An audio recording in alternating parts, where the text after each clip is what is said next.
శ్రావణ మాసంలో వచ్చే శుక్రవారాల్లో దేవాలయాలన్నీ భక్తులతో, ముఖ్యంగా సుమంగళులతో కిటకిటలాడుతూ ఉంటాయి. వరలక్ష్మి వ్రతాన్ని పుణ్యస్త్రీలు ఎందుకు ఆచరించాలి, అందులోని ఆంతర్యం ఏంటి తదితర విశేషాలతో వచ్చేసింది నేటి పరమార్థం. నమస్తేస్తు మహామాయే శ్రీపీఠే సురపూజితే శంఖ చక్ర గదాహస్తే మహాలక్ష్మీ నమోస్తుతే. మహామాయారూపిణి, శ్రీపీఠవాసిని, దేవతలు నిరంతరం సేవించే లోకమాత, శంఖ చక్ర గదల్ని ధరించిన మహాలక్ష్మీదేవి అష్టైశ్వర్య ప్రదాయిని, అష్ట సంపదలను అందించే జగన్మంగళదాయిని. అష్టైశ్వర్యాలను కలగజేసే అష్టలక్ష్మి రూపాన్నే వరలక్ష్మీదేవిగా మనం ఆరాధిస్తాం. భక్తితో పూజించిన వారికి, కొలిచిన వారికి కొంగు బంగారమై వరాలనిచ్చే మహాలక్ష్మే వరలక్ష్మి. శ్రీ మహావిష్ణువుకు ప్రీతికరమైన మాసం శ్రావణ మాసం. విష్ణువు జన్మ నక్షత్రమైన శ్రవణం పేరిట వచ్చే శ్రావణ మాసంలో శుక్లపక్షంలో పౌర్ణమికి ముందు వచ్చే శుక్రవారం రోజున వరలక్ష్మి వ్రతాన్ని ఆచరించి సర్వమంగళ సంప్రాప్తి, సకలాభీష్ట సిద్ధి కాంక్షిస్తారు పుణ్యస్త్రీలు. అలాగే మంచి వరుడు కావాలని అమ్మాయిలు కూడా పూజిస్తారు. ఈ కోరిన వరాలను ప్రసాదించే వరలక్ష్మిని అష్టైశ్వర్యాలు అయిన సంపద, భూమి, ప్రేమ, కీర్తి, శాంతి, సంతోషం, శక్తి వంటివి లభిస్తాయని ప్రగాఢ విశ్వాసం.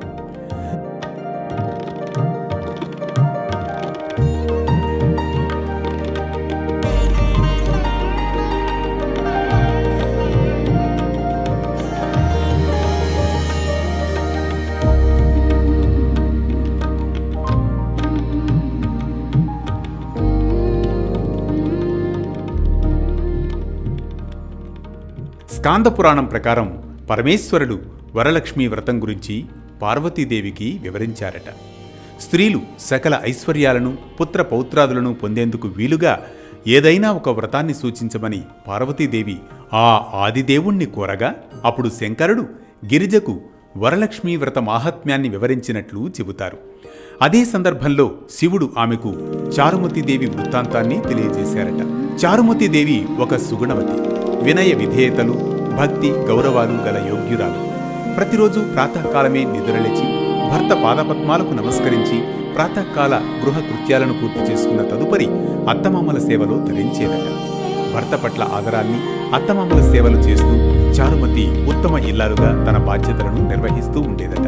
అలాగే మహాలక్ష్మీదేవి పట్ల ఎంతో భక్తి శ్రద్ధలు కలిగిన చారుమతి అమ్మవారిని త్రికరణ శుద్ధిగా పూజిస్తూ ఉండేదట. ఆ మహాపతి వ్రత పట్ల వరలక్ష్మీదేవి అనుగ్రహం కలిగి స్వప్నంలో ఆమెకు సాక్షాత్కరిస్తుందట. శ్రావణ శుక్ల పూర్ణిమకు ముందు వచ్చే శుక్రవారం రోజున తనను ఆరాధించినట్లయితే కోరిన వరాలన్నీ ఇస్తానని ఆమెకు దేవదేవి అభయమిస్తుందట. అమ్మ ఆదేశానుసారం వరలక్ష్మి వ్రతాన్ని ఆచరించి చారుమతి సమస్త సిరి సంపదలను అందుకుందని ఈశ్వరుడు గౌరికి విశదపరిచినట్లు పురాణ కథనం. దీంతో పార్వతీదేవి కూడా ఈ వ్రతాన్ని ఆచరించి వరలక్ష్మి కృపకు పాత్రులైందని చెబుతారు. అష్టలక్ష్ముల్లో వరలక్ష్మీదేవికి ఓ ప్రత్యేకత ఉందంట. మిగిలిన లక్ష్మీ పూజల కంటే వరలక్ష్మి పూజ శ్రేష్టమని శాస్త్రవచనం. దక్షిణ భారతదేశంలో ఈ వరలక్ష్మి వ్రతాన్ని వివిధ సంప్రదాయాల్లో ఆచరిస్తారు. ఎవరు ఏ పద్ధతులు పాటించినా శ్రీలక్ష్మిని కొలిచే తీరు మాత్రం అందరిది ఒకటే. సకల శుభంకరమైన, సన్మంగళదాయకమైన వరలక్ష్మీదేవి పూజ జగదానందకరమైందని భక్తులందరి ప్రగాఢ విశ్వాసం.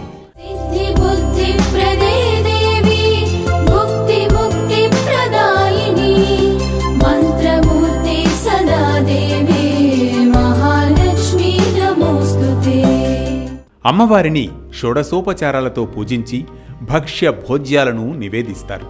9 పోగుల తోరాన్ని చేతికి కట్టుకుని ప్రదక్షిణ నమస్కారాలు చేస్తారు. శివుడు పార్వతికి ఉపదేశించిన ఈ వరలక్ష్మి వ్రత విధానాన్ని ఆచరించినా, ఈ కథను విన్నా, ఈ వ్రతం చేసినప్పుడు చూసినా కూడా సకల సౌభాగ్యాలు, సిరి సంపదలు, ఆయురారోగ్య ఐశ్వర్యాలు సిద్ధిస్తాయట. ఈ వృత్తాంతాన్ని విని అక్షతలు శిరస్సుపై వేసుకోవాలి. ఆ తర్వాత ముత్తైదువులకు అందరికీ తీర్థ ప్రసాదాలు, తాంబూలాలు ఇవ్వాలని, తదుపరి పూజ చేసిన వారు కూడా వాటిని తీసుకోవాలని అంటారు.